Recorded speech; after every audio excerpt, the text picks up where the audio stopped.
Nouvelle vidéo. Objectif, en 1 heure, couvrir l'essentiel de l'architecture multi-agent et montrer surtout comment tout s'articule. Donc on commence. Aujourd'hui, la plupart des systèmes d'acquisition souffrent de 5 mots qui détruisent votre marge. Donc épuisement manuel, qualification tardive, prospect générique, fuite prospect et angle mort. Donc pour l'épuisement manuel, je veux dire par ça, par les équipes qui passent plus de temps à chercher qu'à closer. La qualification tardive, c'est le speed to lead qui est trop lent avec les humains, enfin les humains seulement. L'IA va être toujours accompagnée par un human loop, par un travail fait par l'humain. Donc le piège du générique, des messages sans contexte sémantique, donc pas de réponse par la suite. L'hémorragie de la pipeline, donc des relances décousues, d'où la fuite de prospects, et l'angle mort stratégique, donc aucune visibilité en temps réel.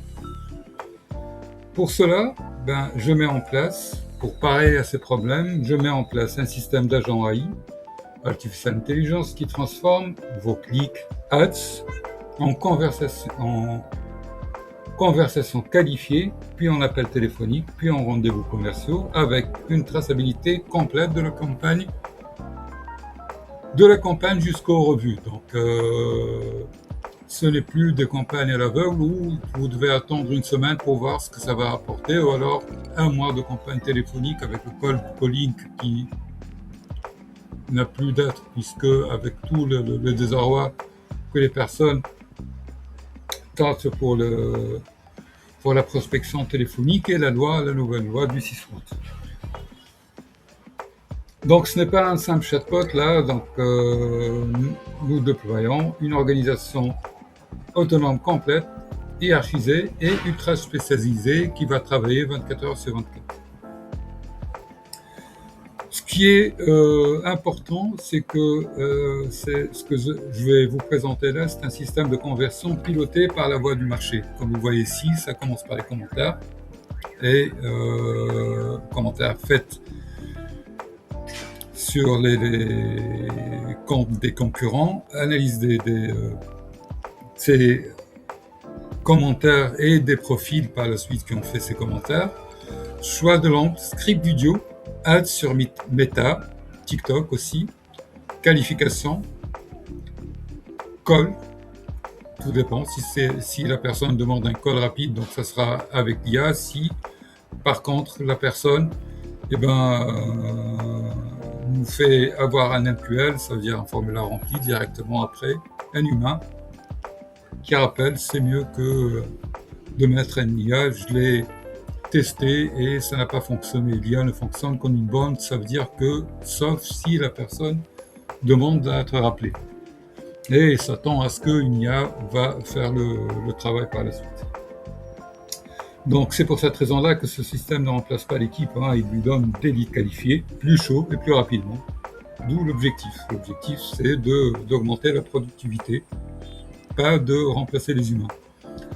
Donc le but de l'architecture est de créer de la traction rapide, c'est le plus important. Donc comme d'habitude, j'aide les startups à créer de la traction mesurable, qui va par la suite simplifier le passage du seed à la série A, voire série B, voire par la suite à une sortie honorable. Donc, le but de l'architecture est de créer de la traction rapide, le plus de MQL qualifié possible, pour que par la suite, 1 ou 2 SDR arrive à closer le plus de contrats possible. Donc, objectif de cette infrastructure, c'est observer le marché, puis par la suite analyser le comportement, détecter les signaux faibles, qualifier les intentions, adapter les campagnes en contenu, améliorer automatiquement la qualité des leads et réduire surtout le CAC, le coût d'acquisition client.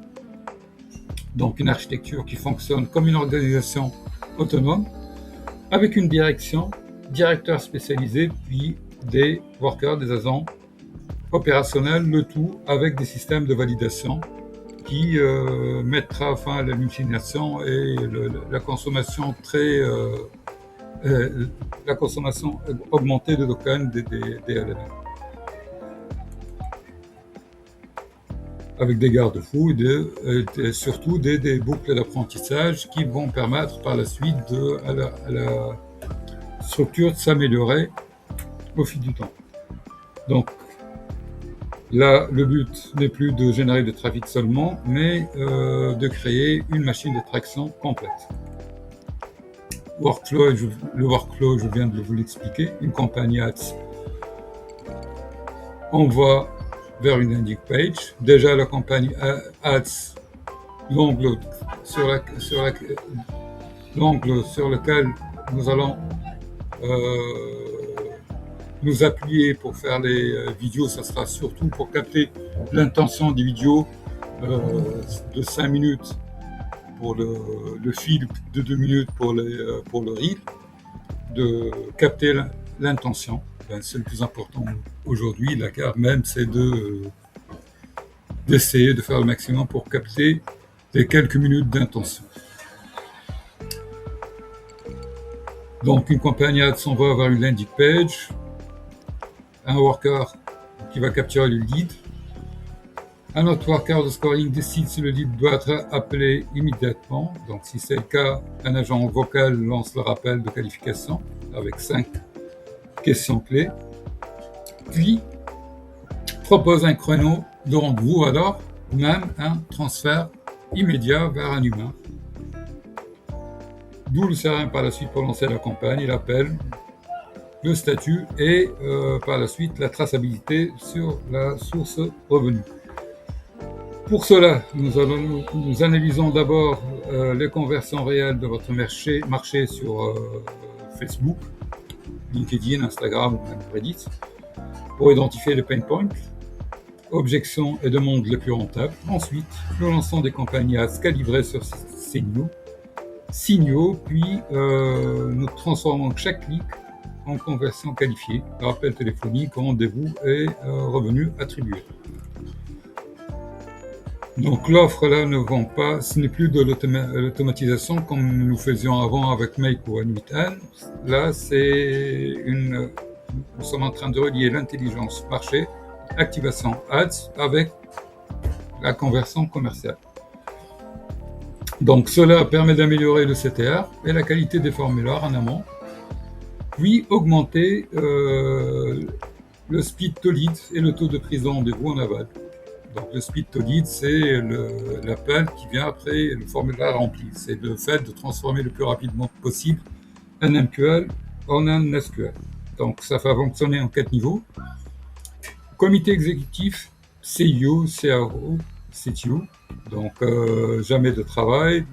Le CIO alloue le budget. Le CRO fixe les objectifs de rendez-vous. Le CTO, technique, donc garantit que la machine ne plante pas, tout simplement. Donc pour cela, tous les trois utilisent des synthèses. Jamais de données brutes. Par la suite, il y a les directeurs. On va voir ça en détail. Là, ce sont les cerveaux qui génèrent pas le contenu final, mais donc ils génèrent pas le contenu final. Eux, ils valident les stratégies. Donc par exemple, valider que le message correspond parfaitement à notre ICP. Les sous-directeurs par la suite, ils font le pont, donc ils vont regrouper les informations et préparer le terrain aux workers, aux exécuteurs. Donc les workers, ce sont les mains, les travailleurs, la protaria. Donc chacun a une seule tâche ultra spécifique. Genre ça, les commentaires, LinkedIn, Facebook, vérifier faire des vérifications seules pour l'enrichissement, pour vérifier si le numéro de téléphone est valide ou l'adresse email est bien valide. Donc, il exécute seulement. 3 piliers qui garantissent une sécurité et aussi le ROI. Donc, une gouvernance rule first, donc 0 token, une mémoire hiérarchisée. Les 4 niveaux n'ont pas accès aux mêmes mémoires, et une observabilité totale, bien sûr, concernant la traçabilité. Donc ça commence par quoi? Comme je vous ai expliqué, par le scrapping des... Là, comme je vous ai expliqué, donc le CIO ne produit rien, route et abrite uniquement, le CTO, directeur, worker, avec des sorties JSON et confidence score obligatoire. Donc ça commence par l'input tag plus 0.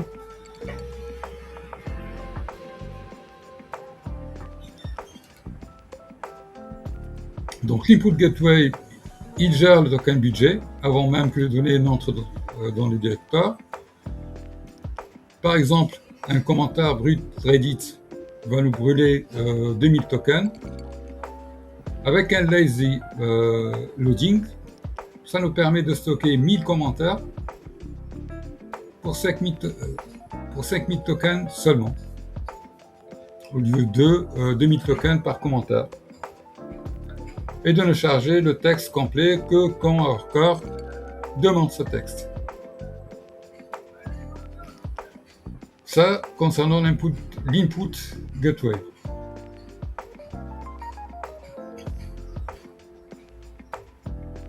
Par la suite, le Stream ID qui va être traité avec le RTK aussi.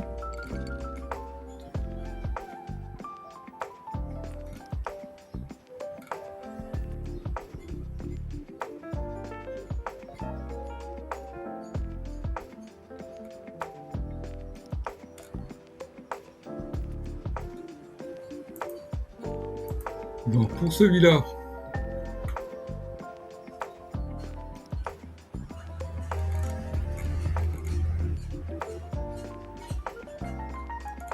nous allons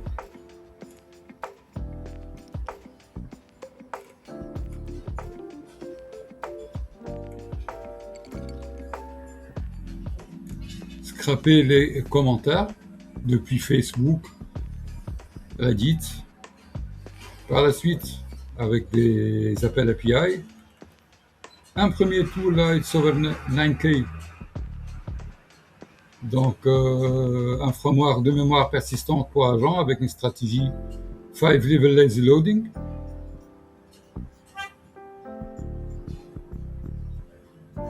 Donc, un level 1 avec 5000 tokens max, et puis level 2 from 2 to 5, paragraphe détail, full context, extended détail, and draw data, qui sera chargé seulement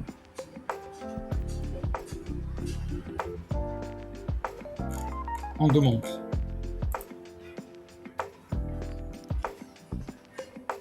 Comment cette data va être consommée? Donc, ça va alimenter déjà le directeur 1 via le sous-directeur Scrapping and Collection. On va voir ça en détail par la suite. Il faudrait mieux parler de ça avant. Donc, on commence par le filtrage et la purification. Donc, c'est pour empêcher le worker de nourrir le LLM avec des données brutes. On va faire une déduplication et nettoyage. Avant qu'un commentaire arrive dans le système, on va supprimer le bruit HTML, les doublons avec le HMD5 et le contenu hors sujet. On va faire une compression sémantique avec le fameux RTK. Donc là, si un worker génère 4000 tokens de traces techniques Donc RTK, il va faire quoi? Il va transformer cette data en un JSON qui va consommer seulement 50 tokens. Ça concerne l'entrée. On arrive là à la gouvernance haute, le comité de direction. C'est une couche qui ne produit aucun contenu, ni code, ni rien. Elle agit comme un centre de commandement événementiel. Son rôle est de définir les règles globales, d'allouer les ressources entre budget et token, et d'abriter les priorités en fonction des signaux business. Donc tout cela en appliquant bien sûr une politique stricte de contexte engineering, avec du compression et surtout l'oubli volontaire. Donc chaque agent de cette comité possède un biais cognitif programmé pour garantir que le système ne perde jamais de vue ses objectifs fondamentaux, donc par le problème d'hallucination. Le CIO commence par le CIO, bien sûr. Donc il a une vision macro, obsession de time to market, du ROI. Il pense en court. Vous allez voir ça parce que chaque agent AI, il y a un SOL, ce qu'on appelle les fichiers en Markdown, en .md, on va voir ça après. Donc il pense en coup court et refuse les plans théoriques sans preuve de traction rapide. Son périmètre de lecture, donc objectifs business globaux, contraintes marché, budget macro et résultats consolidés. Donc il va définir les priorités stratégiques et les seuils de performance.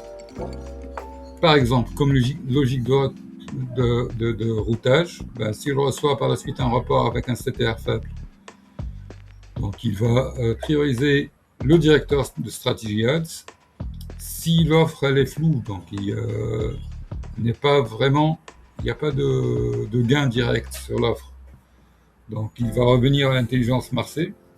Il n'y a pas de traçabilité, une pipeline opaque, donc il va voir avec le directeur CRM. Avec un oubli volontaire, donc il supprime systématiquement les détails opérationnels après 168 heures, max, dans une semaine, et pour ne conserver que les patterns de réussite et d'échec stratégiques. Donc ce sont les widgets dont le CIO a accès. Le 5 là, quand vous voyez le chiffre 5, c'est le numéro de directeur. Donc, en relation avec ce widget, c'est lui qui remet ces informations au CIO. On va voir ça après. Donc par exemple là, ce widget avec le directeur 5 comporte le total revenue by campaign, revenue versus target, pipeline health, la source, le dashboard builder, directeur 5, la fréquence en temps réel, hebdo, quotidien, voilà, notre fois en temps réel, un autre widget avec l'itérateur numéro 1, le pain point trouvé, donc en quotidien, le market noise index aussi, trending keyword, avec le 6e directeur, ils sont 7 en tout. Donc, la validation state, surtout en continu. Loose breaches, en cas d'incident. Blocked step count en temps réel. Encore le message du playbook state. Et puis le top hook, le quotidien. Donc, ça vient du 3 et du 4. Ah, ça c'est pour la mémoire par contre. Pour la totalité. Donc par exemple, c'est pas grave, CIO, CTO, CRO. ils ont le droit de lire et d'écrire. Sur les 4 mémoires, on va voir ça, avec des calls et du final sign. Le directeur 0, par exemple, en M1, en lead write, il a le droit seulement de lire. Sur la 2, lire et écrire, et ainsi de suite.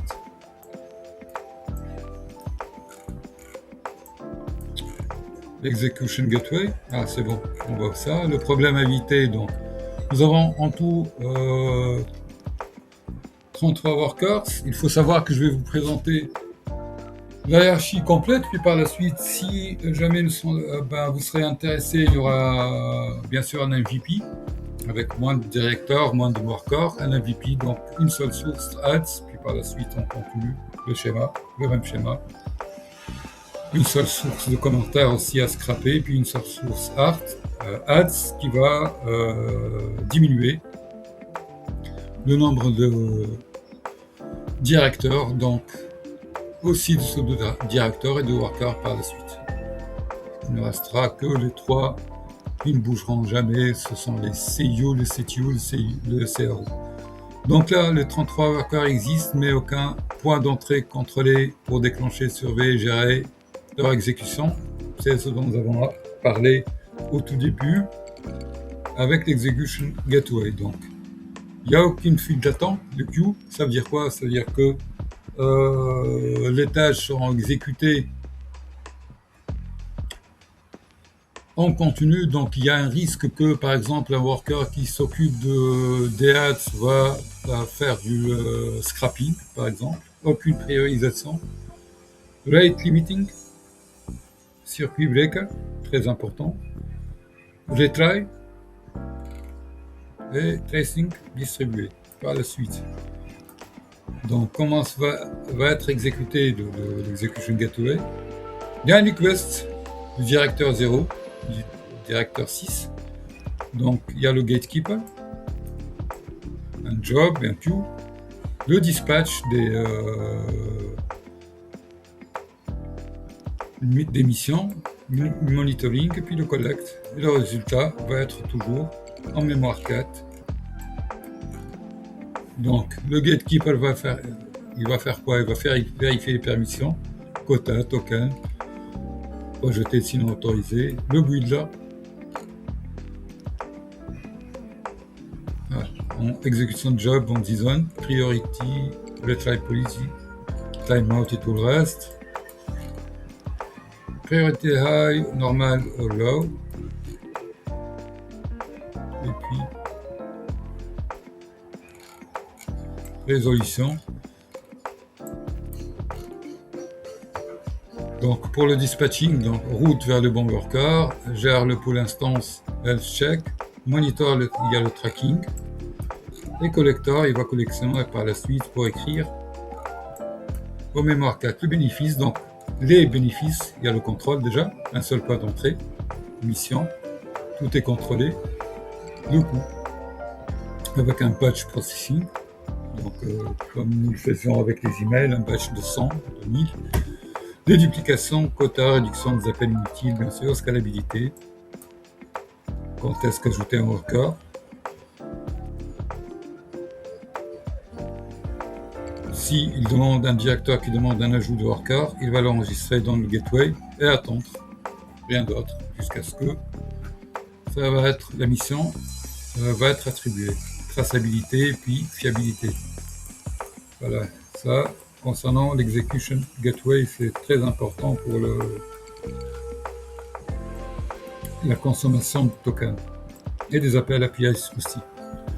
Très bien, ça c'est pour le CIU. Donc là, j'ai écrit un peu comme mission, analyse data client, et tout le reste. Mémoire est utilisée stratégiquement ou uniquement.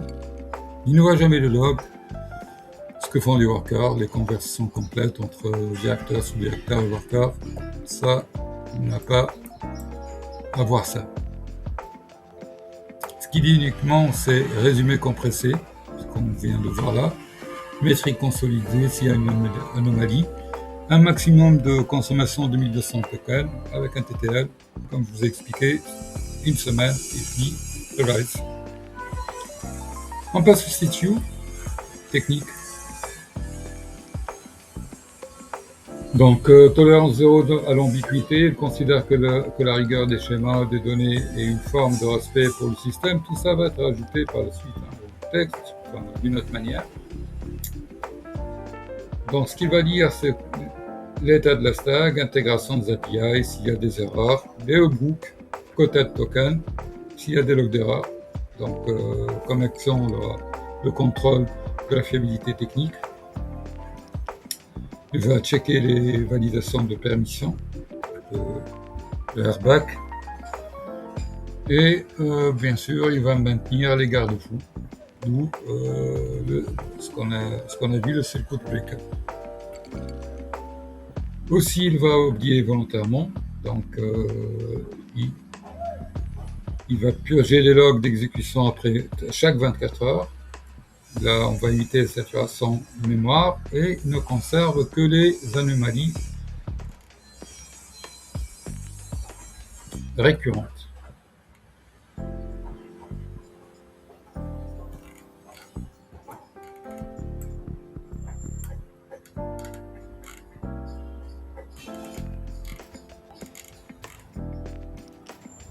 Par la suite, le CRO.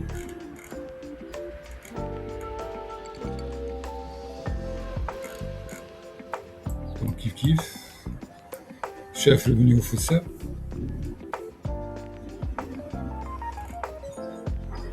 Mission, maximiser les SQL, meeting, les calls, les pipelines, etc. De quoi il va décider. Le l'ICP à prioriser, le final à scaler et quel canot couper dans l'option d'un lancement de plusieurs ads sur différents supports. Donc, par exemple, sur Meta, TikTok et puis par la suite, il décèle un taux inférieur de CTR à la normale, puis par la suite un CPL très haut. Sur TikTok par exemple, il coupe le canal et ne laisse tourner l'ADS que sur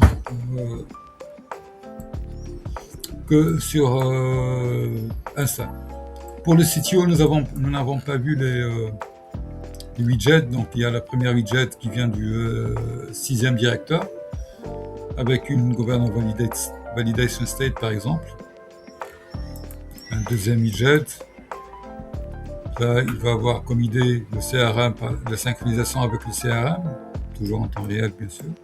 Tout en temps réel s'il y a des erreurs.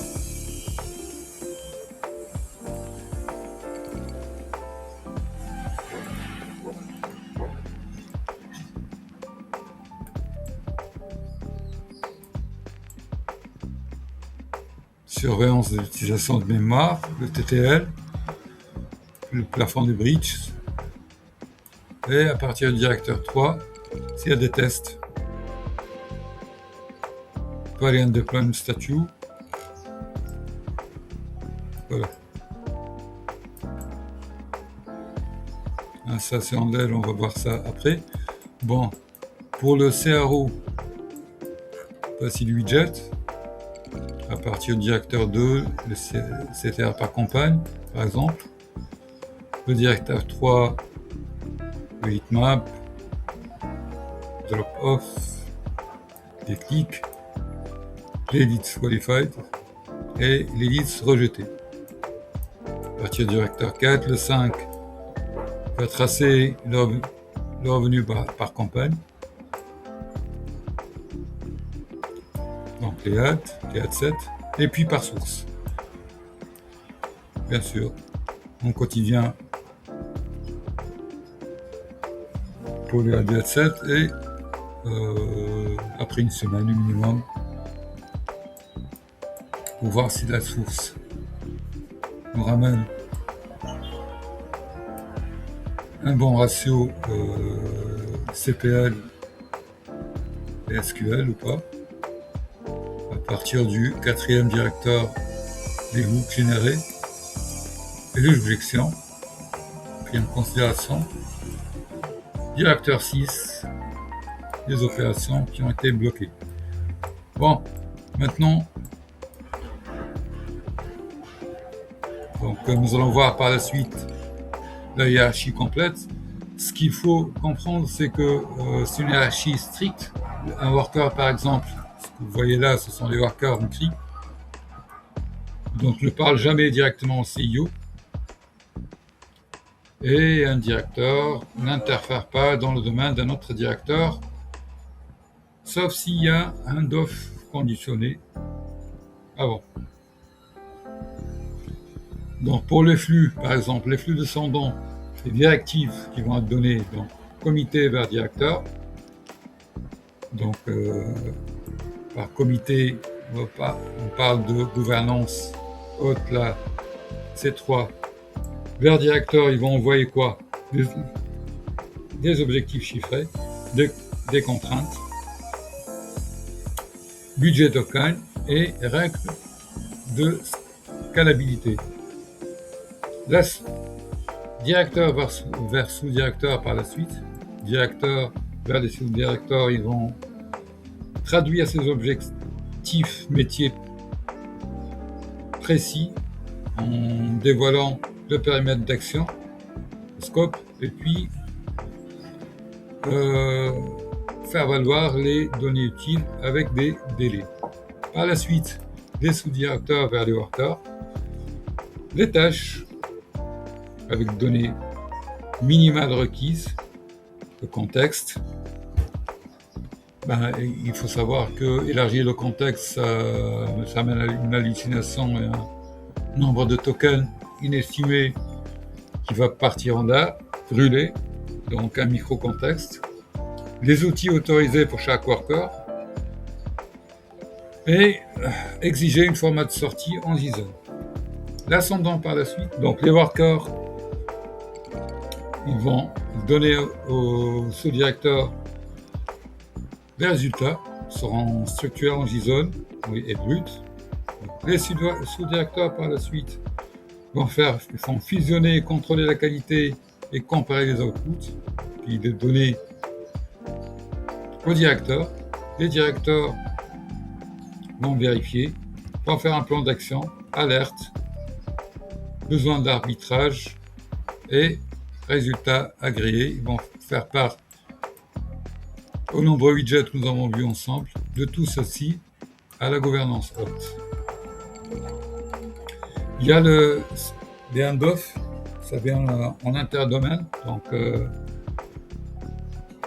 le transfert de données entre deux domaines différents n'est autorisé que si un déclencheur, un conditionnel, si est validé.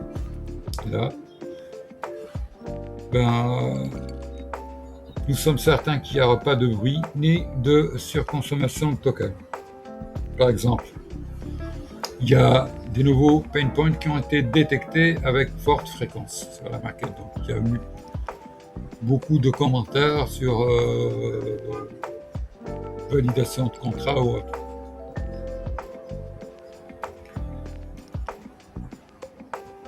Un message à l'acquisition ads avec verbatim, objection et ou recommandé. Il attend l'aval par la suite. Parce qu'il y a un système d'activation événementielle. Donc, il n'y a pas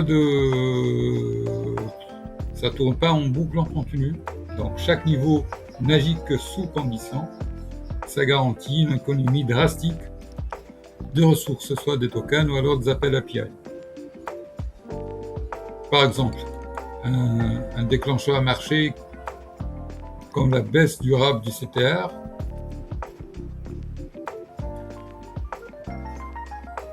fera activer par la suite une prise de décision. Déclencheur conversion si le CTR acceptable, mais un taux de MQL très bas. Une autre action. Si on a un lead score supérieur au seuil critique. Puis par la suite, inférieur plutôt au seuil critique. Un déclencheur pour transférer vers un humain s'il y a une anomalie.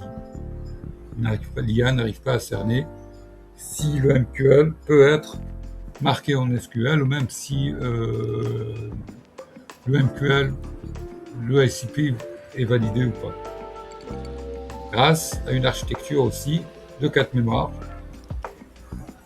On a parlé de ça dans l'intro. Donc, pour éviter l'explosion contextuelle, le système sépare strictement les types de mémoire. C'est mieux de voir ceci avant de continuer avec les hiérarchies. C'est très important. Donc, on va séparer strictement sur ce système des mémoires. Il y a celle du travail, donc une mémoire court terme. Une mémoire court terme, elle va être utilisée seulement par les workers, comme vous voyez ici. Donc pendant une tâche unique,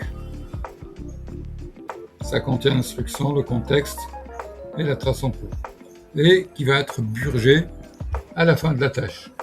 Il y a la mémoire partagée par la suite qui est opérationnelle. Donc ça contient le brief client, l'ICP, l'état de campagne, les KPI, les leads en cours. Comme nous avons vu, les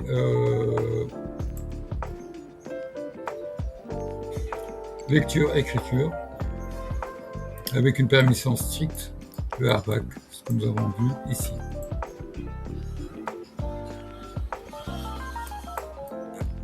Là. Donc il y a la mémoire stratégique par la suite, celle du long terme. Donc ça contient bien sûr les tests gagnants, objections récurrentes, les scripts qui convertissent, patterns de marché. Là, cette mémoire long terme, seuls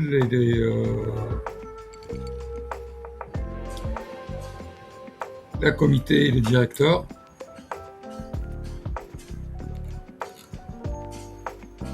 puissent avoir accès. Voilà. Les autres n'ont pas accès.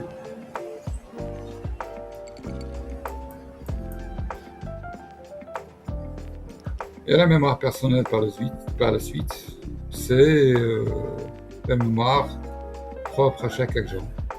Donc avec ses propres règles, seuil d'erreur et template de sortie. C'est dans cette mémoire que nous mettons par la suite les fiches en .md.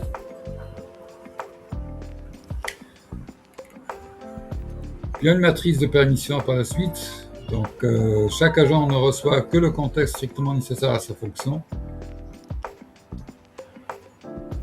Un concept need to know qu'on applique généralement au contexte engineering. Vous savez très bien qu'aujourd'hui, il n'est plus question d'écrire un prompt, mais de définir un contexte. Exemple. Un CIO, le paramètre de lecture d'un CIO, c'est le revenu, les segments, pipeline, entière, arbitrage, stratégique par la suite. Ce qu'il va ignorer pour économiser le token, les logs, les prompts et des détails des campagnes.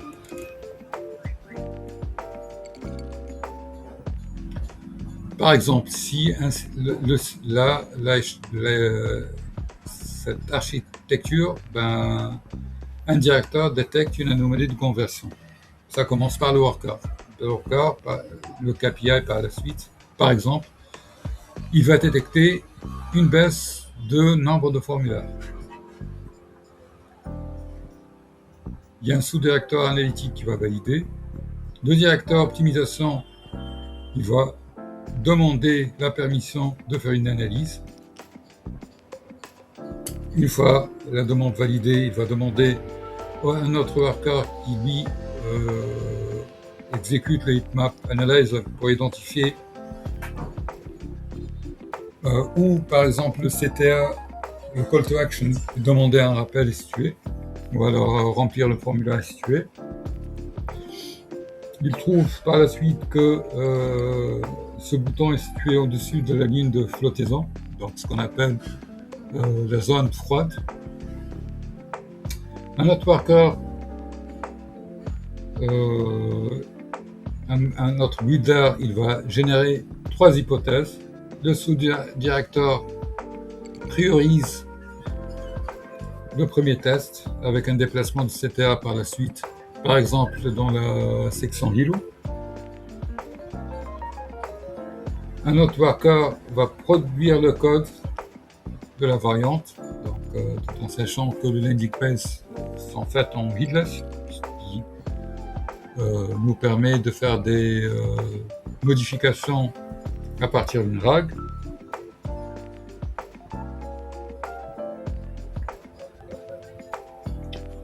Il y a un déploiement par la suite.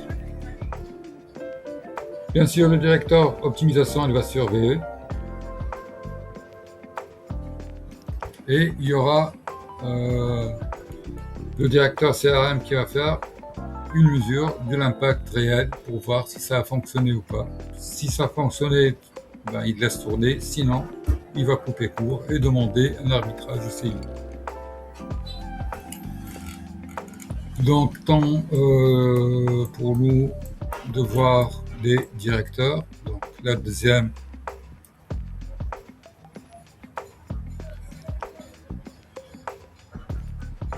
le deuxième niveau dans la pyramide, donc les directeurs de domaine, contrat en runtime, donc rule first,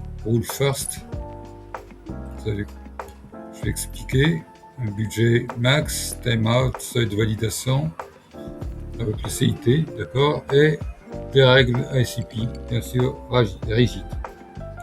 Donc là, on va voir ensemble les directeurs dans le tout premier, le voilà.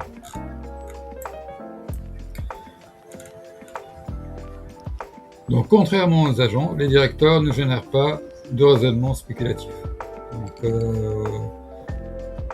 ils ont une fonction strictement décisionnelle.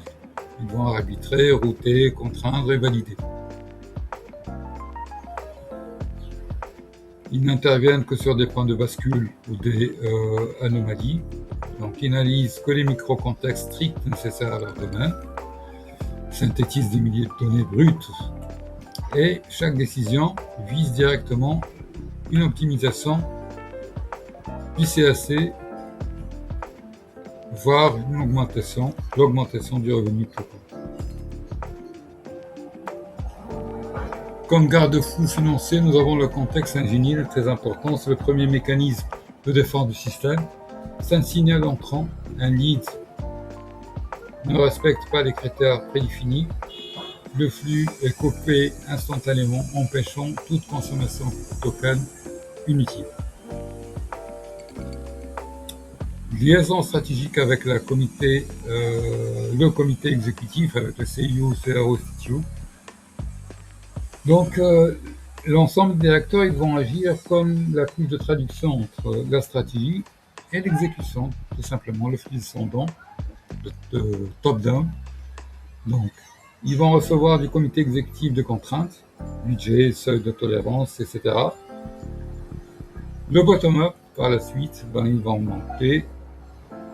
Ils ne remontent jamais les données brutes, seulement des livrables en JSON contenant des synthèses, des alertes ou des demandes de recommandations d'arbitrage. En détail, que ça nous donne, donc intelligence, le premier directeur, dont le rôle c'est d'établir la connaissance fondamentale du client. Donc il va répondre exactement à ses clients, à ses questions, quel est le domaine exact, qui sont les concurrents directs,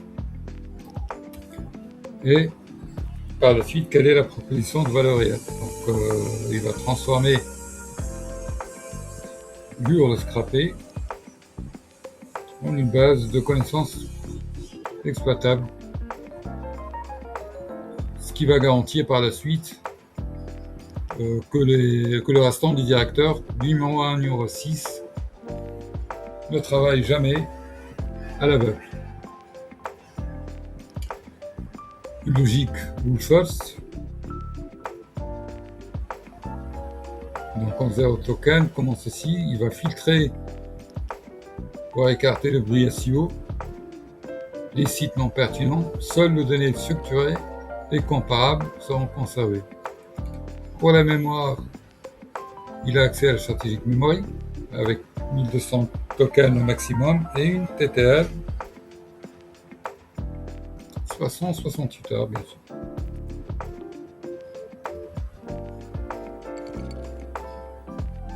Comme subordonné, directement on va voir aussi pour chaque directeur les sous-directeurs et les workers qu'il a. Donc l'output, ça c'est le Market Signal Report, c'est le JSON dont il fera part par la suite le CRO, le CTO, le CU. Donc c'est ce genre. J'ai pris comme exemple, je vais reprendre cet exemple lors de notre vidéo qui sera spécialement faite pour le MVP, pour la génération de leads pour un broker d'assurance. Donc là, par exemple, le client profil assurepartner.fr, assurance broker, le secteur assurance pour particuliers, product online, auto, habitation, santé, animaux, voilà, ce genre de JSON par la suite. Donc, en subordonné, il a 4 directeurs, audience mapping, c'est la cartographie de l'intention. Il va lire les commentaires. Il va lire les commentaires qui vont être scrappés par le worker. Donc là, vous commencez à comprendre le mécanisme. Donc il va lire les commentaires, remonter même au profil des interacteurs, bien sûr. Des humains qui s'ouvrent réellement, toujours en rule first, opérationnel memory. Donc, l'output, c'est le ICP site d'audience qui va être routé directement vers le directeur acquisition ad. On va voir ça. Et son sous-directeur, audience et retargeting, et même le worker le plus intéressant, campaign setup, qui va faire une audience lookalike, tout simplement. Le deuxième subordonné, le client DNA. Il va voir l'identité, l'offre, tonalité et contraintes. Toujours en JSON. Le client DNA profile. Paye une plus-value par exemple. Paye trop cher pour une assurance qui ne comprend pas. N'a pas le temps de comparer 10 contrats.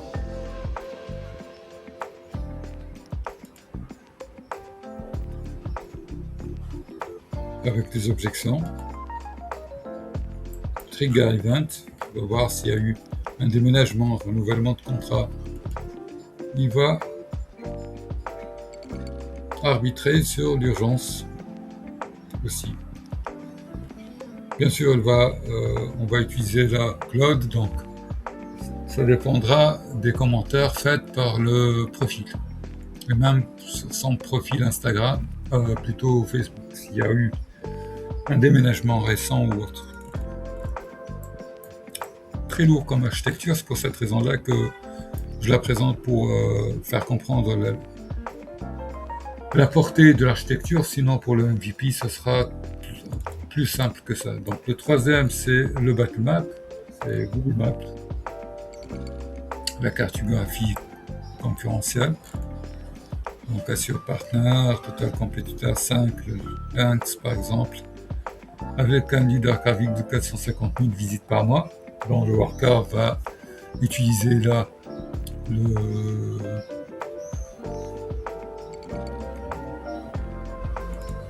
j'ai oublié. On va voir ça après. Market Positioning, par la suite. Gardien différence, ciel, client, marché. Donc calculer les gaps avec un output, par exemple. Ah, voilà, très intéressant. Donc Assure Partner, par exemple, il a en formulaire 8 champs.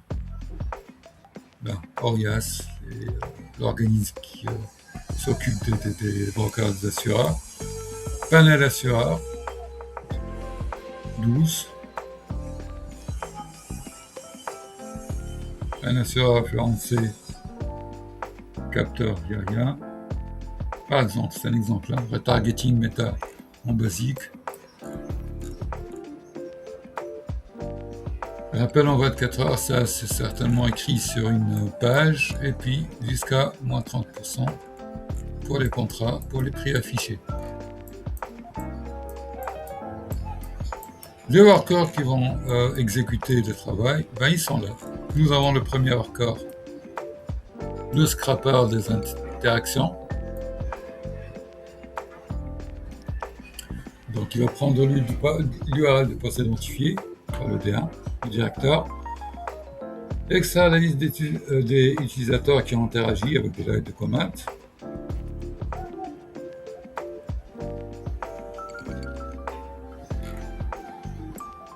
Le second, c'est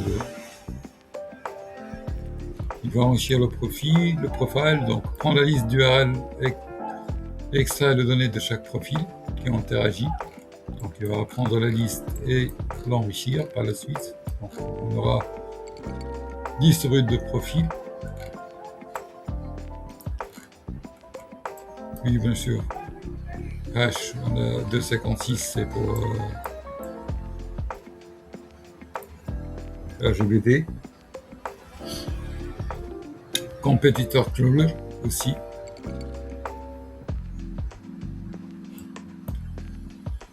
Ben, il va faire une recherche sur la SERP, il va scraper les résultats SERP, il va faire une compétiteur intelligence, et puis il va ajouter ça à une AI compétiteur. Ben, une AI compétiteur, tout simplement, il va interagir avec Perplexity, avec ChatGPT pour voir si, avec Copilot aussi, pour Bing, pour voir si le concurrent apparaît parmi les résultats, parmi les réponses plutôt. Et puis un output très important qui est le client intelligence dossier, Matrix plutôt. Donc avec les CIO,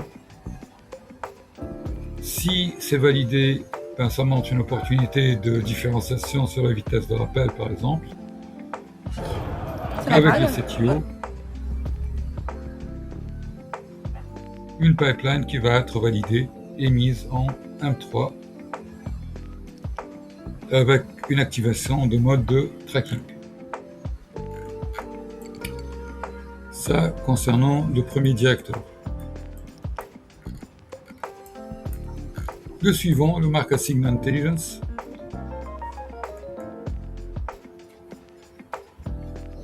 Donc il va transformer la conversion brute et dynamique depuis Reddit, LinkedIn, Forum en intelligence actionnable. Avec un rule first, comme d'habitude, avec un filtrage immédiat des sources, des duplications,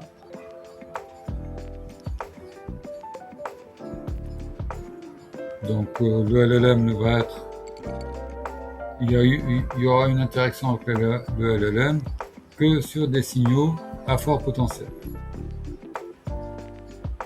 Strategic Memory.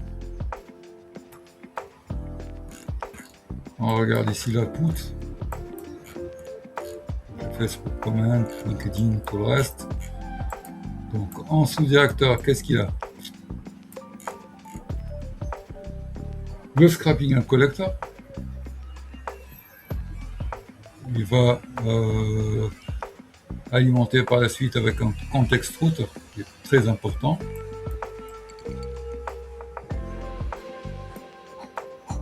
L'insight mining qui va donner le marketing intelligence qui va par la suite être réparti sur tous les directeurs.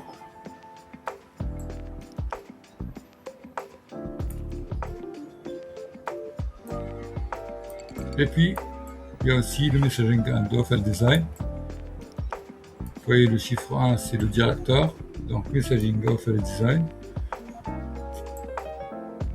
Et par la suite, le sous-directeur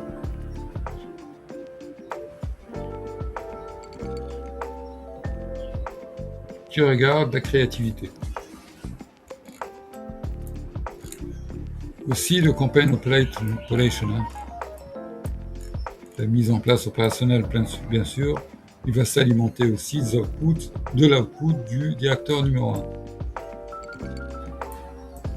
Audience en retargeting aussi va être alimenté par ce même directeur.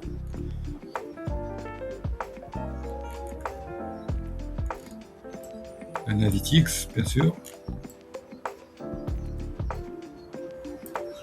Donc, on va continuer ainsi, ça sera mieux.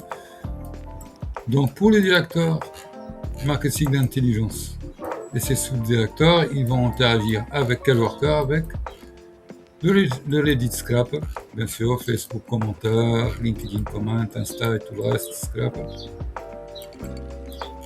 Alors, on peut voir ça après.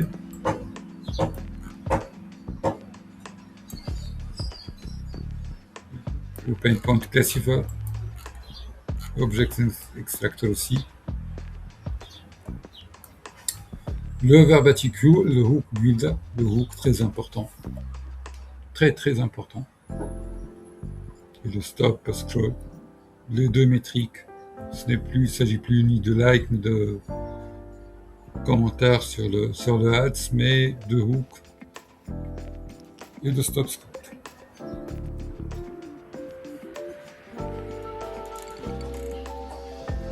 Par la suite, le deuxième directeur, acquisition ad. Donc, il va faire, à partir de l'intelligence marché, les campagnes publicitaires actionnables. Donc, il va garantir un alignement absolu entre message, audience et landing, bien sûr.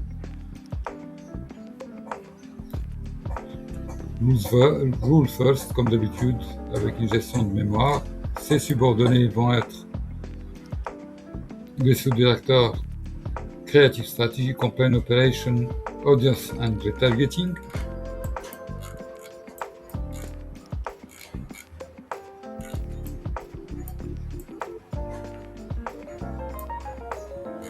On va avoir le 1 et le 3 aussi. A Sandbox Isolation et a Stateless Worker, c'est des workers sans mémoire, je sais pas, les gardiens.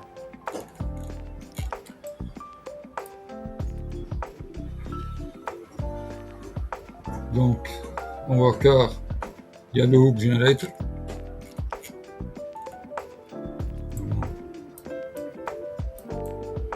Add copy, builder. Voilà. Copywriter, le brief, builder, campaign setup.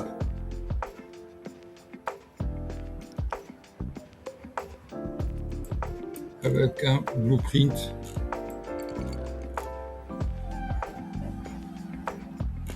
Avec un blueprint des déploiements des ads. Target lead, target meeting, voilà un blueprint complet. Primary angle. Blueprint complet qui va être remis par la suite au supérieur hiérarchique. Et inscrit sur le deuxième mémoire.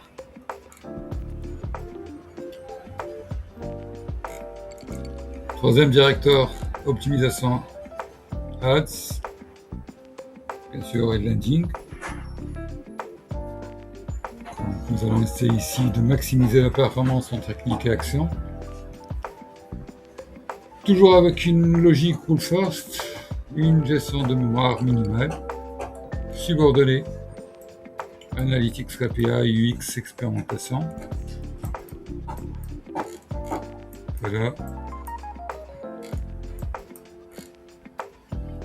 Pour Worker, il y en a pas mal de KPI monitoring.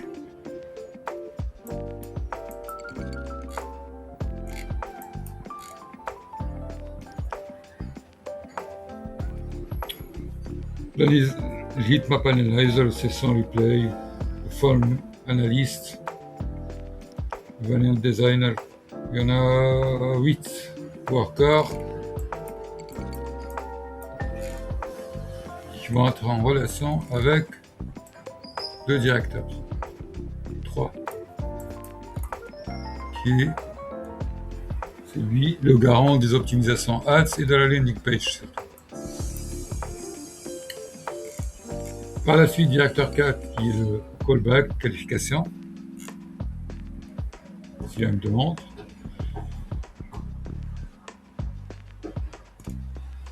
Donc sous-directeur, il y a le lead scoring et surtout le voice call operation. Donc automatiquement, si un prospect clique sur demande de rappel UTA, donc directement l'API, comme je vous ai expliqué, va rappeler et proposer 5 questions de qualification de leads, et par la suite informe qu'un humain va rappeler les 15 minutes et les 30 minutes qui suivent. Donc là, le rappel va être ultra qualifié.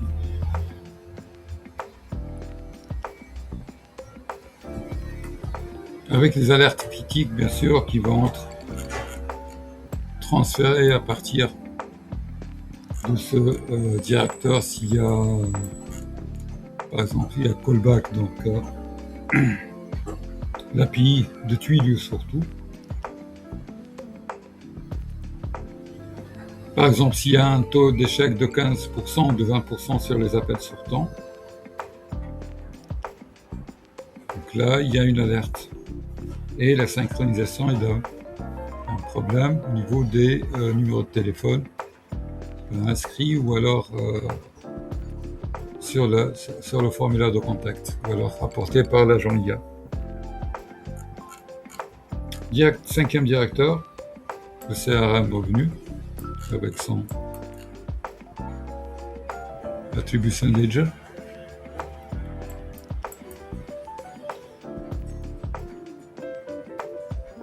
Grâce auquel nous allons garantir la traçabilité absolue de la campagne au revenu, jusqu'au revenu. Donc il va fusionner les événements marketing, les données CRM, les outcomes des appels, et puis il va nous produire, grâce à Claude, une lecture business fiable. Subordonné, il doit tracking un event, surtout.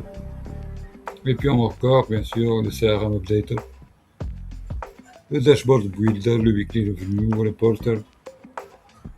Son livrable, c'est le revenu attribution ledger, bien sûr, je viens de vous montrer. Donc par exemple, comme contexte pour le CRO, il va dire la campagne rappelle 3 minutes à générer 50K de revenus avec un ratio de 4,2 avec un CAC réel de 180.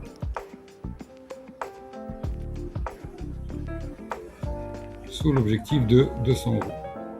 Pour le CTO, détection de 23 leads en doublant par exemple dans le CRA.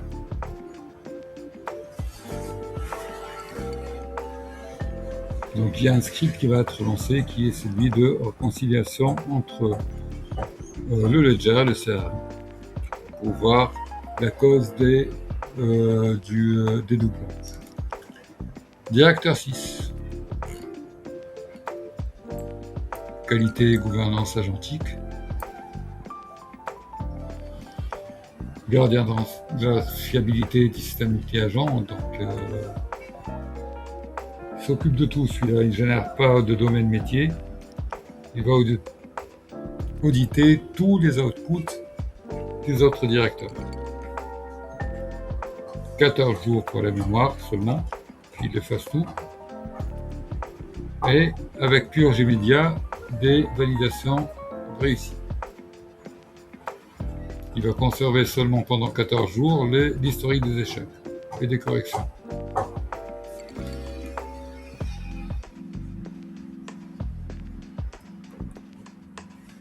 il va auditer le tout via le Critic Node, qu'on va voir ça ensemble par la suite. Donc il n'a pas un seul ou plusieurs subordonnés, il va tout auditer.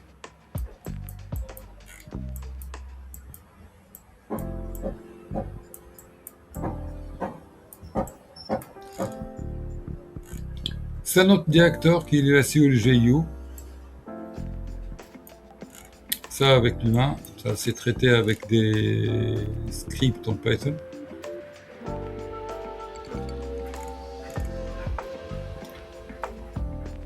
C'est afin de capturer l'intention de recherche et bien sûr aussi l'intention de requête en LLM. Ça va nous aider à générer des flux qualifiés en continu, avec un coût marginal nul, bien sûr, ce qu'on appelle le blended CAC. Donc, il ne génère pas de contenu, il va analyser les SERP, les People Also Ask, les réponses LLM pour identifier les gaps, les différences entre le client et les concurrents. Donc, il va bloquer toute publication qui ne respecte pas, par exemple, le standard EAT ou qui n'inclut pas un schéma .org strict avec des sous-directeurs que nous voyons ici, l'intent mapping, technical SEO, content géocitation, ça dans le cas d'un MVP qui ne partira que sur des leads en SEO-GI. Un brief builder pour le content, un LLM citation, l'entity optimizer pour le GU, schéma markup internal link pour le SEO, et pour l'intent mapping, un scrapping, people also ask, avec un builder des clusters. Il faut des workers.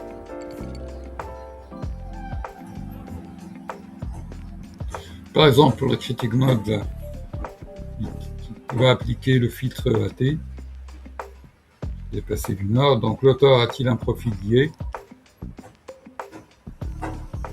Les statistiques citées existent-elles dans la JO? Et tout ça. Très important, l'execution gateway. L'execution gateway, tout simplement, on retrouve ici,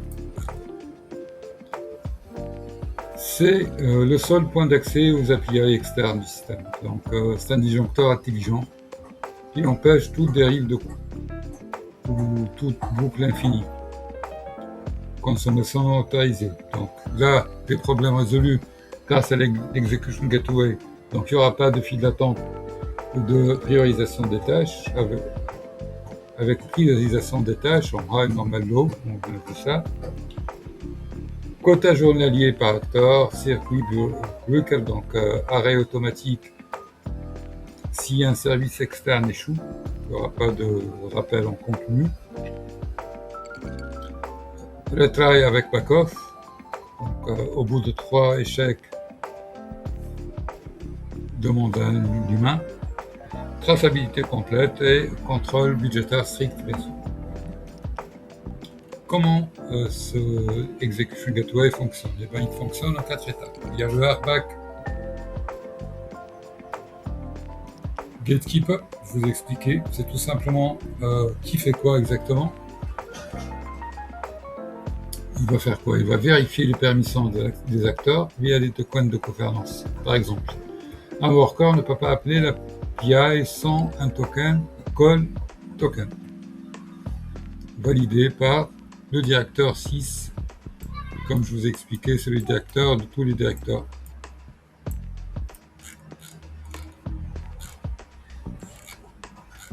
Voilà. C'est ce que nous allons voir ici. Puis par la suite, deuxième étape de circuit breaker. Tout simplement, il va voir combien a déjà été dépensé, donc il va vérifier le budget restant, quota journalier ou hebdomadaire, puis si le budget est dépassé, ou alors un service extérieur qui renvoie trop d'erreurs, blocage immédiat et un DOS. Token Gold. Le token Gold, il va analyser le prompt lui-même, si le contexte est bon. Pour cela, il va utiliser un tool, c'est le It's Overland Key, pour compter le token de prompt et le contexte avant l'exécution. Donc si le budget est dépassé, rejet du job. C'est le token Gold. Il y a le coût.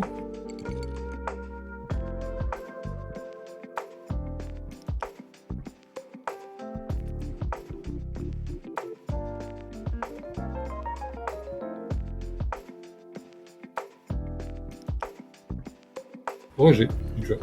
C'est le token Gold. Il y a le coût, les queues en plus de scheduler. Tout simplement, il va déterminer qui va exécuter dans quel ordre. Donc, une ordonnance de tâches par priorité, générer les tâches et dispatch vers le pool de workers. Donc, il y aura 3 files d'attente, le high, normal et le low.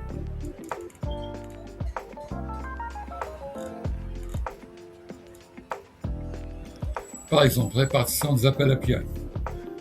Pour les workers, Verify 80%. Donc, il exécute les tâches concrètes, scrapping, LLM, API externe, toujours via le gateway. Les directeurs, 15% seulement des appels API, donc synthèse LLM, il y aura des scoring, il ne génère pas de contenu, transforme les outputs des workers en décision. 5% en execution gateway pour le multilink interne.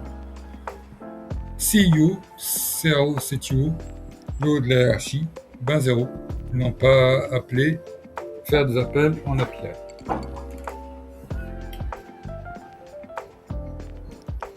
Tout simplement, le trio exécutif, il lit, il ne fait jamais.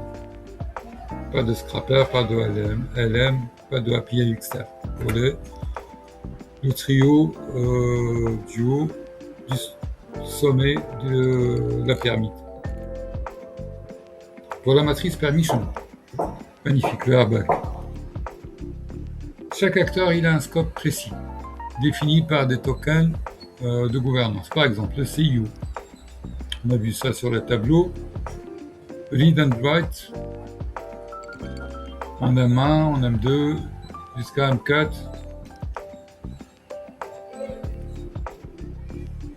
Pour les directeurs, par exemple, les API, c'est en read seulement. Les sous-directeurs, ils ne peuvent même pas lire les API, donc utiliser les API, sauf pour les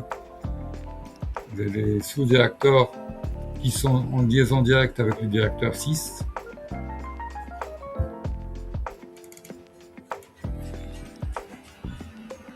Par exemple, j'ai pris l'exemple d'un sous-directeur qui veut scraper un concurrent. Donc, appelle directement, il ne peut pas appeler directement API et stocker n'importe quoi. Donc, le sous-directeur vérifie d'accord en mémoire 3 si la donnée existe déjà. Là, si absent, il crée une demande via la mémoire 4. Donc, le D6 qualifie la demande et valide.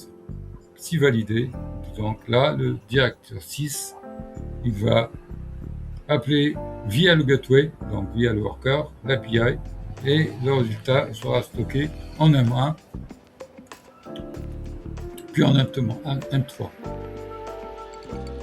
L'execution gateway, comme je vous ai expliqué, c'est le seul point d'accès aux API externes, ce qui va garantir un airbag. Seul un worker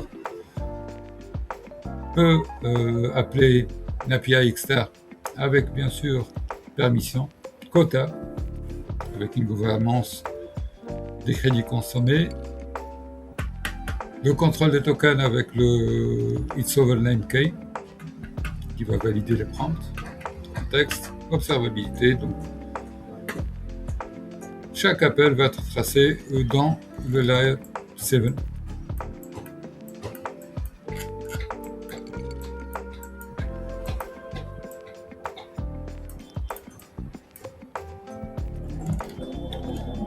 le worker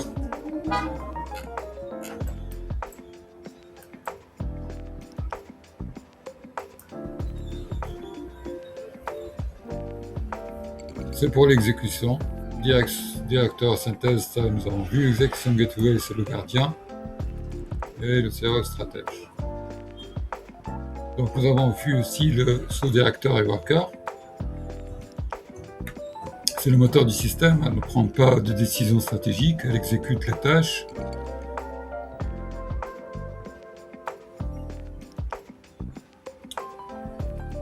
Sous la stricte surveillance du gateway, bien sûr, nous avons vu tout ça qui contrôle les quotas. Aucun worker ne part directement de notre worker, interdit. Tout passe par le sous-directeur qui va contrôler et remonter au directeur par la suite pour que lui-même il fait appel à notre worker.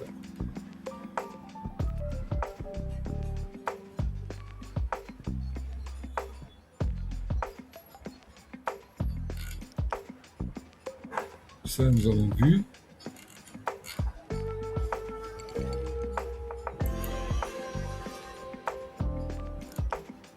Donc, je vous ai expliqué l'execution gateway avec le RBAC qui vérifie les droits des workers, rate limits et tout le reste.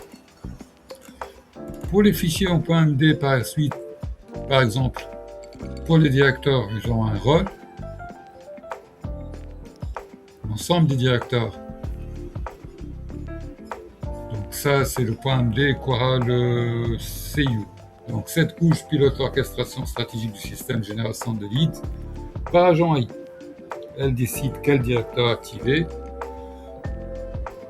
donc à l'ordre, avec quel budget token et selon quel événement métier avec un objectif. Donc le routing, le CU ne choisit pas seulement une séquence statique, il arbitre entre les directeurs.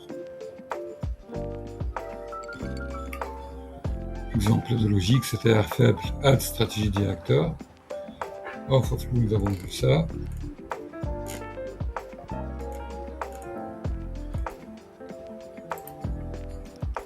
Par exemple, pour le CIO lui-même, il va avoir un identity datamd avec un rôle,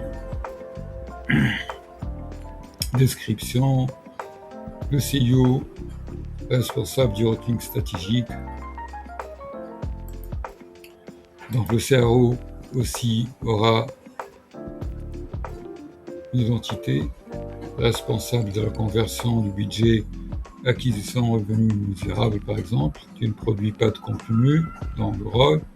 Tu définis les cibles de revenus. Mission à partir du plan CIO des informations startup. Tu vas définir un revenu plan synthétique pour chaque segment. Fixer les objectifs. Comme règle, toujours remonter jusqu'au revenu. Pour chaque objectif, définir au minimum volume cible, taux de conversion synthétique. Deadline inférieur à 30 jours, ben, tu te concentres sur le revenu plan. Le CTO.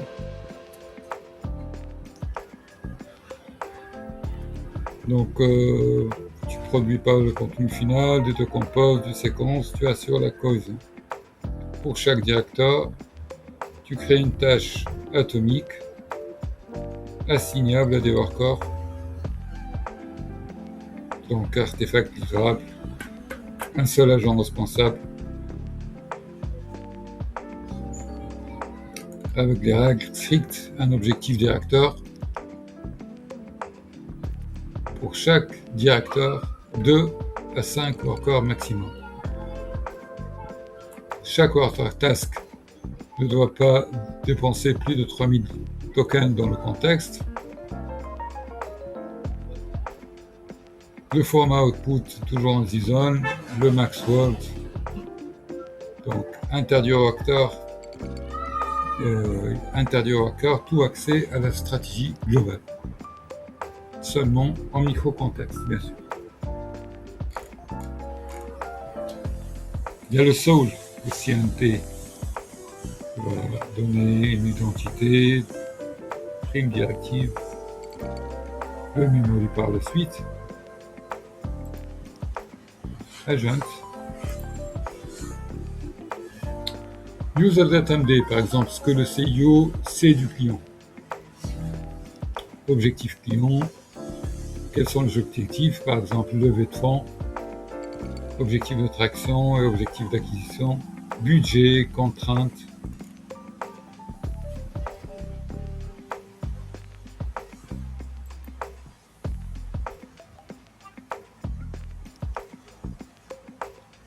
Aussi le CRO, ce qu'il sait de client. Donc il va voir le client à travers le prisme pipeline et revenu, objectif client, objectif pipeline, revenu, cycle et tout le reste. Le CTO aussi.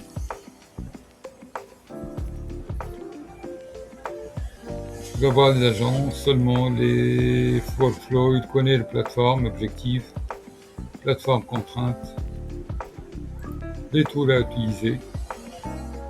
Par exemple, pour le CIO, aucun outil bas niveau, donc pas d'API externe. Fonction de la memory layer, la strategic memory. Il a comme agent CTO CRO en relation, c'est tout. Les directeurs aussi.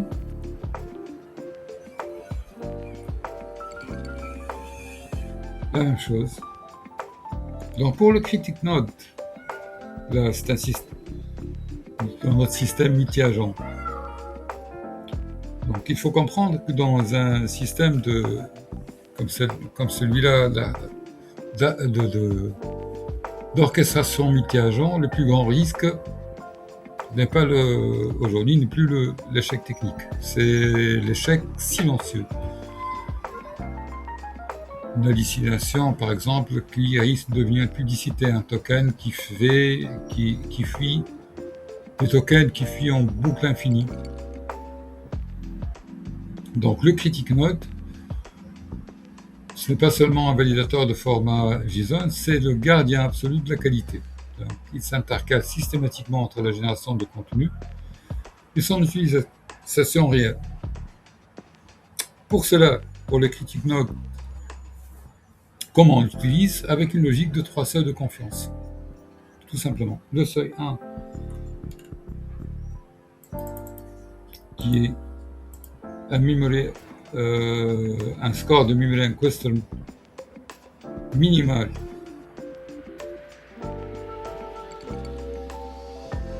ce qui va nous permettre d'avoir un signal pour stocker en mémoire M2 ou M3, sinon ça sera M4. Par exemple, on met à 0,60. Vu que le système en interne il a besoin d'être curieux, ce qui va certainement accumuler des signaux faibles, qui va servir par la suite à détecter des tendances. Par exemple, un commentaire Reddit. Le serveur client du Lynx, par exemple, met 48 heures à répondre. Ça, en commentaire Reddit.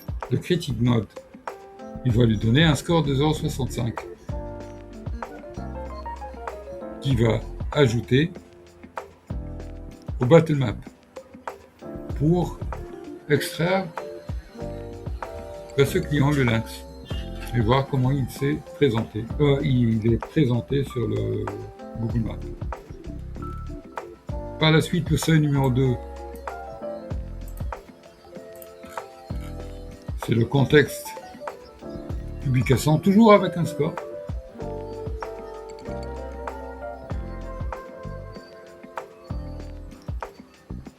Donc,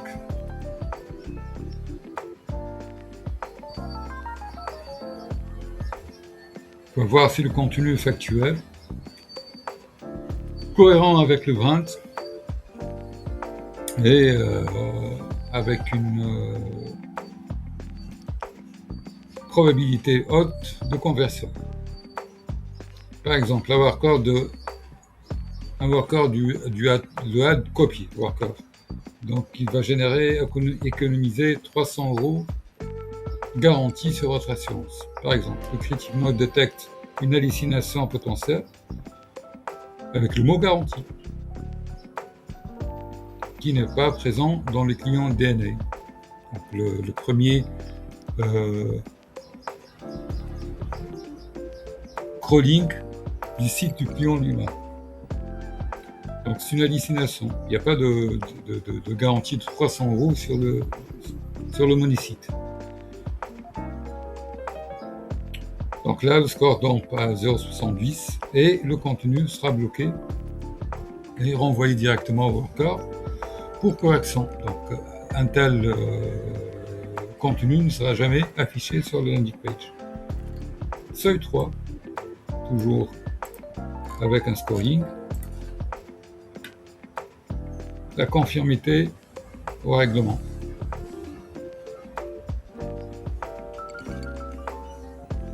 Pas de promesse financière, par exemple. Avec un score de 1, donc tolérance 0. Par exemple, si le worker détecte nous sommes le moins cher sur le marché. Donc il va voir sur le client DNA si le client atteste qu'il est le moins cher sur le marché.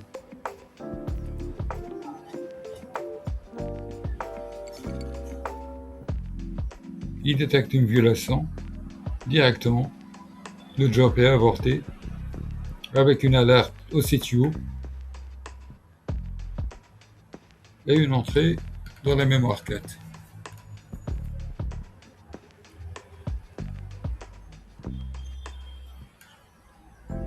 Donc le parcours d'une tâche, pour comprendre un peu le critic note.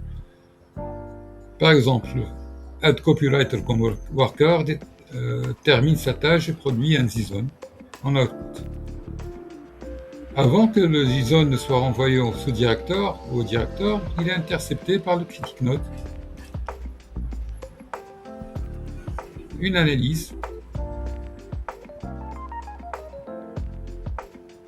Il va voir à s'inventer avec des scores, comme je vous ai expliqué. A-t-il déjà vu ça quelque part, une duplication de contenu? Respecte-t-il le RGPD? Respecte le AT? Le coût est-il justifié? Le coût de token est-il justifié? Il va voir si c'est cohérent avec le client DNA. Ça a un sens commercial ou pas. Le texte est-il concis et percutant? Donc, le critic node compare les scores, chaque score obtenu, et puis une décision binaire, passe, donc payload validé, bloc, rejeté ou escalate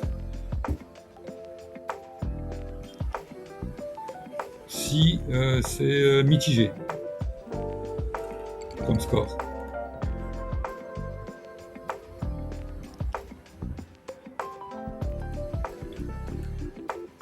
Donc il va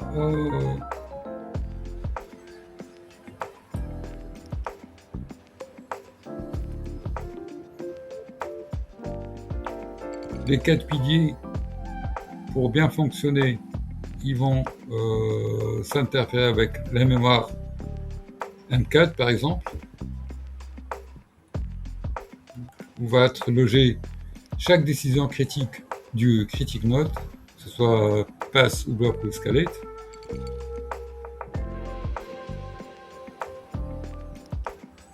Donc la mémoire 4, on peut seulement y ajouter des informations, jamais modifier ou supprimer, ce qui va garantir une traçabilité totale par la suite.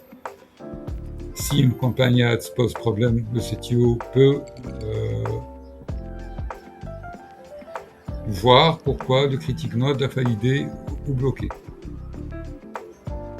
Le airbag, le gardien de permission que je vous expliquer, il va empêcher un agent de contourner le critic node par exemple. Le revolver des accords.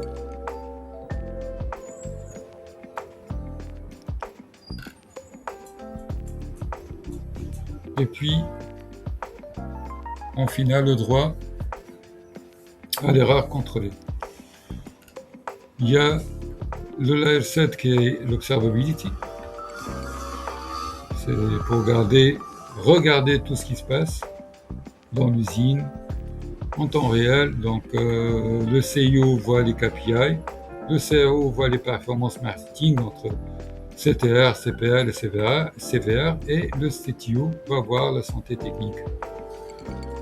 L'observabilité, c'est pour tout voir, tout simplement. Chaque agence, chaque tâche, chaque token de pensée, on va essayer de tracer chaque dépense faite sur l'ensemble de cette hiérarchie. Donc, les trois piliers de l'observabilité, il y a le log. On va utiliser Loki pour ça. On va voir les erreurs, les événements. On va utiliser Prometheus avec Grafana pour voir combien de jobs, combien de coûts, combien de latence. Et par la suite, il y a l'OpenTelemetry pour voir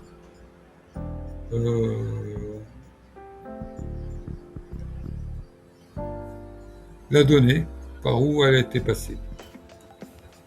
Par exemple, le worker qui va scraper Reddit, s'est planté. Donc, sur Loki, on va voir error, observability. On va voir sur Loki error, amplify, timeout. Le Prometheus va détecter par la suite Reddit scraper error. Le tempo, le job, il va tracer la tâche qui est partie du directeur 1 vers Gateway vers Worker qui a affiché un timeout, une erreur. Donc le CTO reçoit l'alerte. Par exemple, Reddit Scrapper depuis 5 minutes, nous pouvons faire, ou alors avec Slack ou Reddit ou même avec Telegram. Le plus utilisé est Telegram. Donc le CTO va pour faire interagir le CTO, le CRO, le CEO. Donc avec les directeurs, bien sûr, Donc le CTO qui va recevoir une alerte et décider par la suite, tout simplement, il va relancer le worker avec un premier retry. Toujours avec 3 retries au maximum, sinon on va faire intervenir un humain. Pour le RTK par la suite, on va voir ça comme Terrafab, c'est une usine à 8 étages, donc les données brutes traversent chaque étage et ressort sous forme de rapport stratégique actionnable. Donc ça commence par là. Ça commence par les workers, bien sûr. L'entrée usine. Puis par la suite, il y a le patron de l'usine qui est le CEO.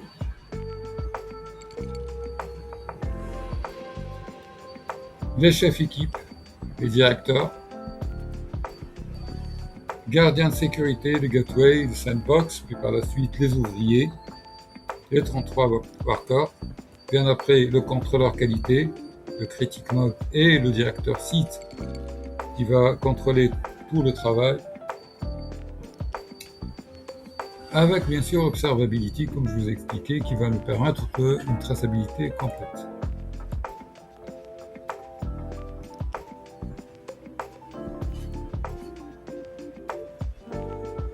Une gouvernance par la suite des coûts. Donc, ce qui va nous permettre de voir s'il y a une boucle infinie. Un worker qui échoue et un directeur qui lui demande de rester maintes fois.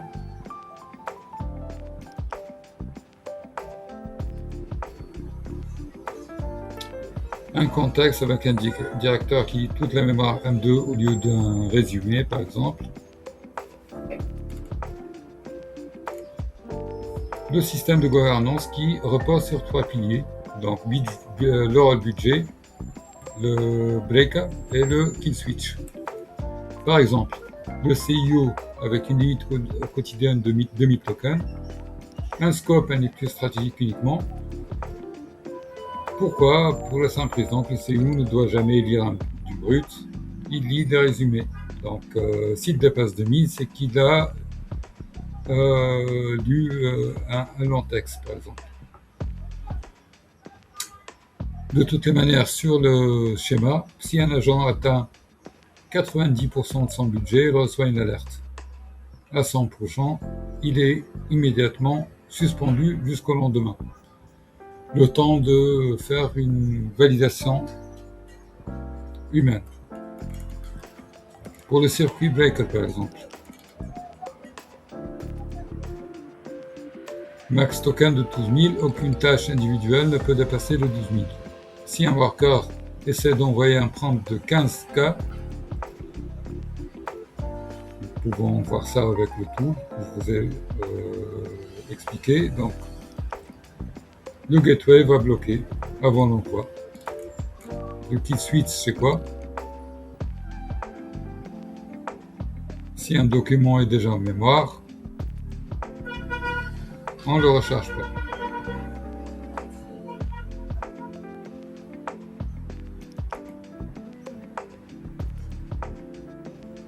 Donc, par exemple, le CTO, il va voir le widget Token Burn Rate and Money. Je vous ai expliqué le budget, les widgets. Et voici que le CRO, le CTO et le CIO ont accès. Par exemple, pour le CTO, le widget principal, c'est le Token Burn Rate. Le CRO, c'est le CPL, bien sûr. Le CIO, c'est le budget global. Par la suite, sur cette hiérarchie, j'ai appliqué une séparation stricte des responsabilités de SOC. Donc, chaque layer possède sa propre boîte à outils. Par exemple, un outil ne peut pas être utilisé par deux layers sans passer par les contrôleurs appropriés.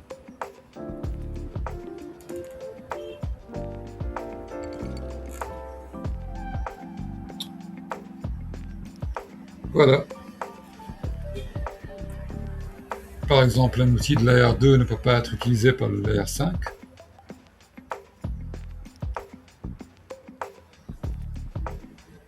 La logique, c'est la même. Le layer 0.1, c'est le quai de téléchargement.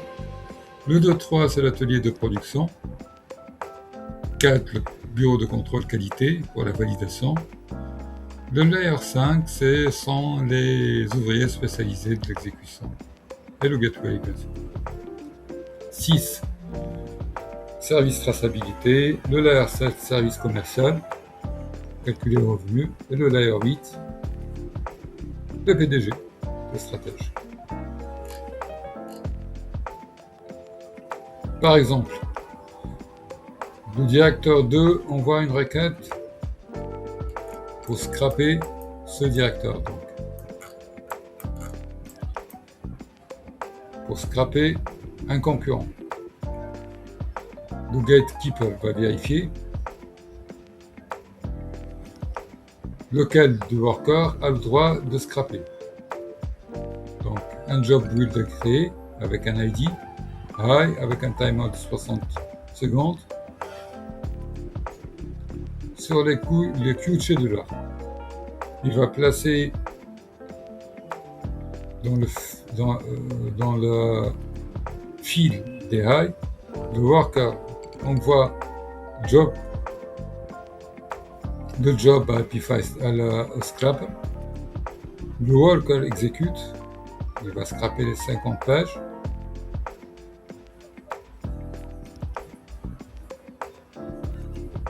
Et on va compter les tokens utilisés.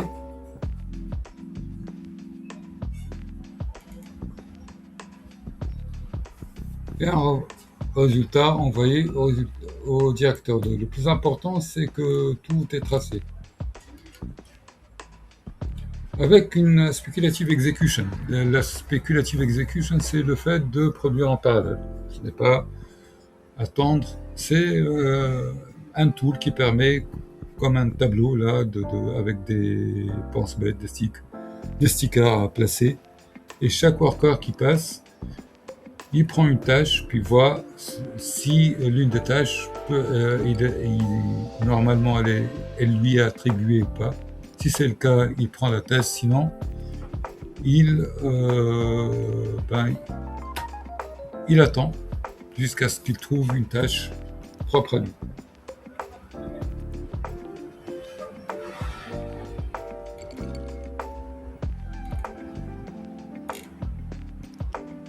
Donc, les garde-fous. Nous savons tous aujourd'hui qu'IA n'est pas un cerveau, hein, c'est un outil industriel. Donc, dangereux, qui doit être strictement confiné et gardé. Donc, pour cela, j'ai fait 6 lignes de défense. C'est à travers des commentaires de Reddit, je ne cache pas.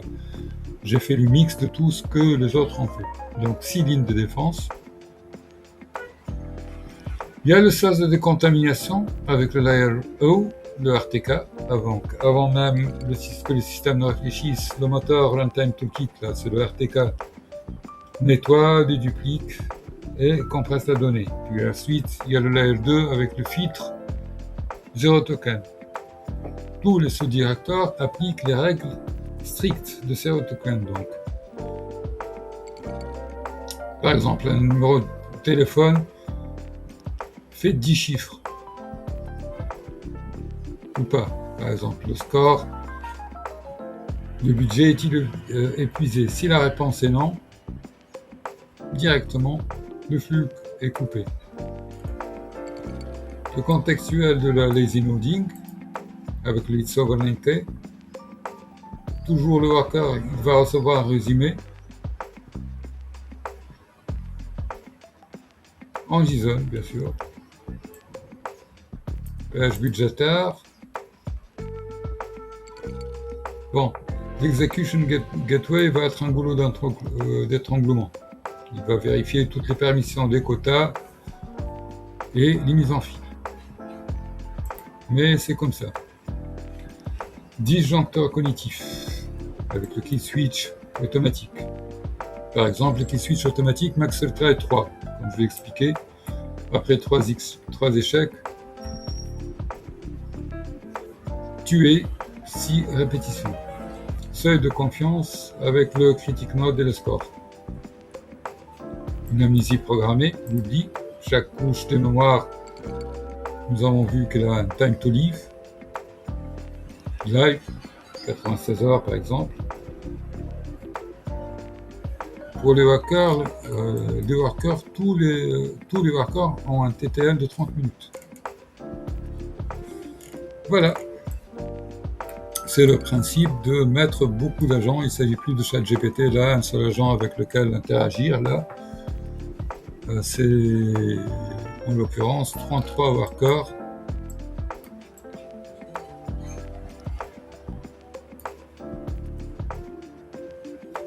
Avec tous les sous-directeurs qui sont en parallèle. Donc, là, le prompt ne suffit plus en 2026. Donc, le vrai levier, c'est l'ingénierie de contexte. Sans contexte solide, l'IA reste un perroquet à mémoire de poisson rouge. C'est joli. Donc, les problèmes, contexte, rot, division de l'attention, amnésie, tout le reste. Ça, c'est pour le contexte.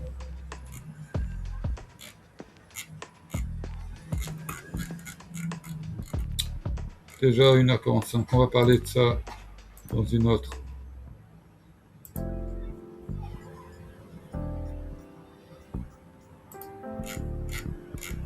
vidéo dédiée. Tout ça aussi dans une vidéo dédiée.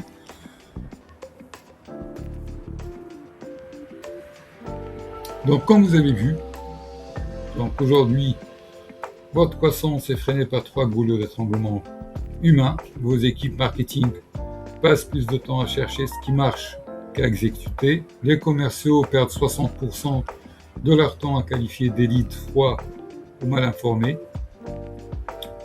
Vous n'avez aucune visibilité en temps réel. Donc là, j'essaie pas de vendre un outil de plus. C'est une agence virtuelle autonome que j'essaie de vous installer, pilotée par IA, qui travaille 24 heures sur 24, CH2G7, pour aligner votre message, vos ads et votre vente par la suite. Donc c'est un système qui écoute le marché afin de détecter les douleurs exactes de vos clients avant même qu'ils ne cherchent votre solution. C'est l'Inception. Donc nous avons un système qui vous permettra, pas nous, 3 mois de mise en place du système, et puis il sera votre système, le vôtre. Donc il va identifier les objections réelles et les mots-clés émotionnels des prospects. Donc, créer de campagnes, qualification instantanée par voix aussi, il y a attribution, revenu total, traçabilité. Donc pourquoi c'est différent? Ce n'est pas un chatbot, c'est une orchestration. Là, on optimale de plus de 50 agences spécialisées qui vont se contrôler mutuellement tout en gardant le contrôle stratégique. L'IA exécute ou valide les grands actes. De toutes les manières, aucune action n'est prise sans respect des règles du marque, des règles et du budget. La rentabilité, elle est immédiate.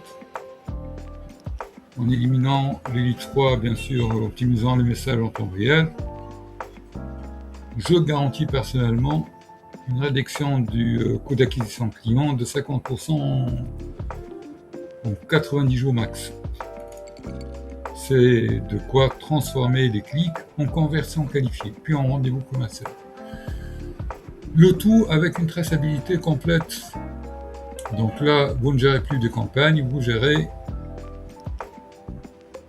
un pipeline de revenus prévisible, grâce à la traçabilité, bien sûr. Donc ça ne remplace pas une équipe, hein. Ça libère, bien sûr, votre équipe de tâches répétitives.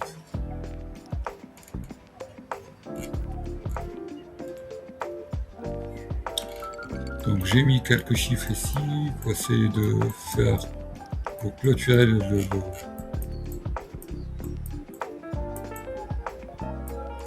la vidéo, 9,50. Donc le roadmap ici, je commence par une détection des pain points marché, une semaine ou deux, 3 semaines. Pas la roadmap, ce que fait exactement le système. Donc pour détecter un nouveau pain point du marché, normalement une équipe humaine met 2-3 semaines, 4 heures seulement avec ce système, max. Pour lancer une nouvelle campagne, là, j'ai fait trop de dropshipping, donc je sais que c'est 7 voire 14 jours, là, en 2 heures. Rappelez un lead show, le speed to lead. En humain, c'est 30 à 1 heure, même pas 15 minutes. C'est là en moins de 3 minutes. Pour optimiser le landing page aussi, ça prenait 2 à 3 semaines. On va dire ça. Avec ce système, c'est seulement 24 heures. Le coût par lead, de moins sur le mois 12, mais en 9 mois, comme je vous ai expliqué, une réduction déjà de 50% en plus en 9 mois. Donc je m'occupe de tout,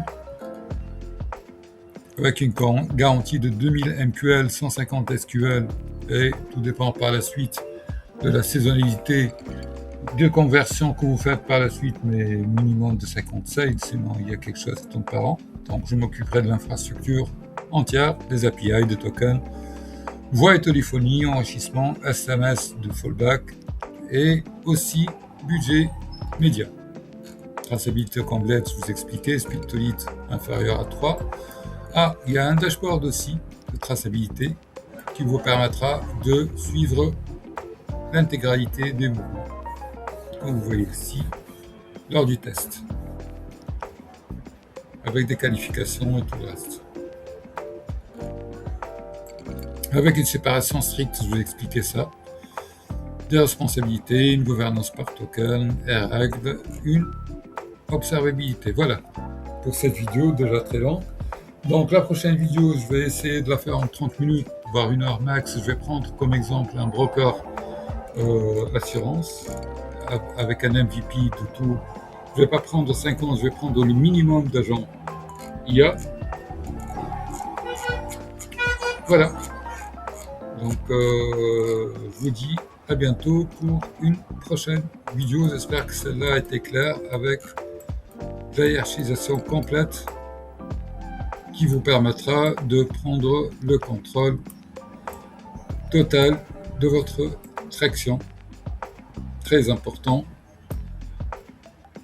Vous savez très bien que c'est le cas d'avoir des tractions misérables pour passer sereinement du seed vers une série A, voire B.